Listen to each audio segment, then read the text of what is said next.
Penerapan kurikulum Merdeka di Surabaya sudah semakin berkembang. Guru-guru Surabaya semakin aktif dalam mengembangkan strategi pembelajaran inovatif, menarik, dan berbasis IT. Pemerintah Surabaya berharap peserta didik semakin termotivasi belajar dan mutu pendidikan Surabaya terus meningkat. Assalamualaikum warahmatullahi wabarakatuh. Salam sejahtera. Om Swastiastu, Namo Buddhaya, salam kebajikan, rahayu. Perkenalkan, saya Nikma Solikah, bertugas sebagai guru kelas 2 di SDN Wonokusumo 5 44 Surabaya. Pada kesempatan kali ini, saya akan berbagi praktik baik yang sudah saya lakukan pada peserta didik saya kelas 2C tahun ajaran 2023-2024. Dunia pendidikan semakin dinamis. Peran asesmen tidak hanya sebatas mengukur pencapaian peserta didik. Asesmen merupakan alat untuk meningkatkan motivasi belajar, mengembangkan keterampilan berpikir kritis, dan menciptakan pengalaman belajar yang bermakna. Peserta didik generasi sekarang cenderung lebih tertarik pada hal-hal yang interaktif dan berbasis teknologi. Asesmen yang menarik dapat mengakomodasi kebutuhan dan minat belajar peserta didik yang beragam. Sangat mudah ya Bu ya. Asesmen yang saya susun sesuai dengan tujuan pembelajaran yang pertama. Peserta didik mampu membandingkan dua bilangan atau lebih dengan benar. Tujuan pembelajaran yang kedua, peserta didik mampu membuat pola bilangan sampai dengan 1000 dengan benar. Awal pembelajaran, kami menyusun kesepakatan kelas yang melibatkan peserta didik. Peserta didik dapat menyampaikan gagasan untuk menciptakan proses pembelajaran yang mereka inginkan. Ada 3 kegiatan asesmen yang saya lakukan.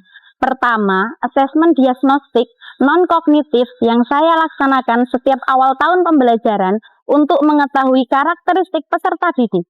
Dan asesmen diagnostik kognitif yang saya lakukan di awal tahun pembelajaran dan setiap awal pembelajaran untuk mengetahui kemampuan awal siswa. Kedua, asesmen formatif.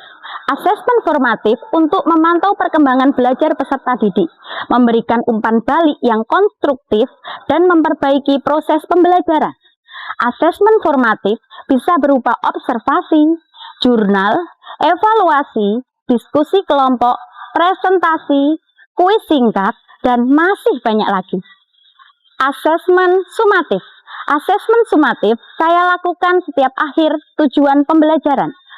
Asesmen ini merupakan gambaran keseluruhan tentang kemajuan belajar peserta didik untuk mengukur ketercapaian tujuan pembelajaran. Dari hasil asesmen diagnostik, saya dapat memahami gaya belajar peserta didik yang harus saya sesuaikan. Saya menjadi tahu karakteristik peserta didik saya dan pembelajaran apa yang mereka inginkan. Banyak dari peserta didik saya yang suka pembelajaran yang aktif dan menyenangkan, sehingga saya selalu berusaha memenuhi kebutuhan mereka.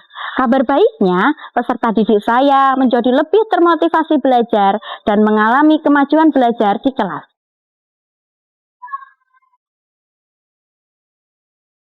Berdasarkan hasil asesmen diagnostik yang telah saya lakukan, saya membagi 3 kelompok belajar di kelas.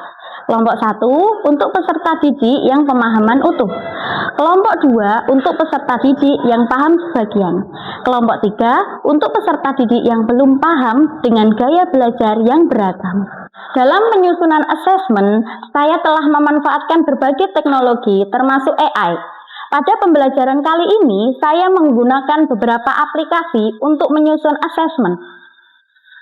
Membantu saya dalam menciptakan tampilan asesmen diagnostik dan media pendukung pembelajaran yang menarik sesuai karakteristik peserta didik. Pada aplikasi tambahan Canva juga memudahkan saya memasukkan suara untuk memenuhi gaya belajar peserta didik. Canva juga membantu saya dalam menyusun LKPD yang saya manfaatkan untuk asesmen melalui kegiatan observasi. Pada pembelajaran kali ini, saya menggunakan game Pusaka Bisa menggunakan platform Wordwall untuk melaksanakan asesmen formatif dengan model pembelajaran berdasarkan masalah. Upaya saya menggunakan gamifikasi supaya dapat menciptakan asesmen yang menyenangkan sehingga peserta didik tidak merasa terbebani selama penilaian berlangsung. Setelah itu, peserta didik melakukan refleksi pembelajaran. Guru mengajak mereka berdiskusi mengenai kesulitan yang dihadapi, manfaat yang dapat diperoleh dari pembelajaran hari ini, dan pentingnya kegiatan belajar hari ini bagi kehidupan di masyarakat. Setelah melaksanakan asesmen di kelas dan ternyata banyak memberikan kemudahan bagi guru dan peserta didik, saya berupaya untuk berbagi pengalaman dan meminta masukan dari teman sejawat mengenai asesmen yang sudah saya laksanakan. Refleksi digunakan untuk mengungkapkan perasaan selama pembelajaran, mulai mengungkapkan kesulitan, manfaat dalam belajar, serta perasaan saat menerima pembelajaran. Sesuai dengan kodrat yang digaungkan Ki Hajar Dewantara, bahwasannya pendidikan mengikuti perkembangan zaman. Saya berupaya mengembangkan asesmen pembelajaran yang lebih kreatif, aktif, dan inovatif berbasis IT di SDN Wonokusumo 5 44 Surabaya. Mohon doa restu agar saya bisa terus berinovasi dan menginspirasi guru-guru lainnya. Semoga pengalaman saya dapat membantu, memudahkan pendidik dalam menyusun, melaksanakan, dan menganalisis asesmen dengan memanfaatkan berbagai teknologi. Terima kasih atas perhatiannya. Semoga kita dapat terus berkarya dan meraih prestasi yang lebih baik. Salam sukses.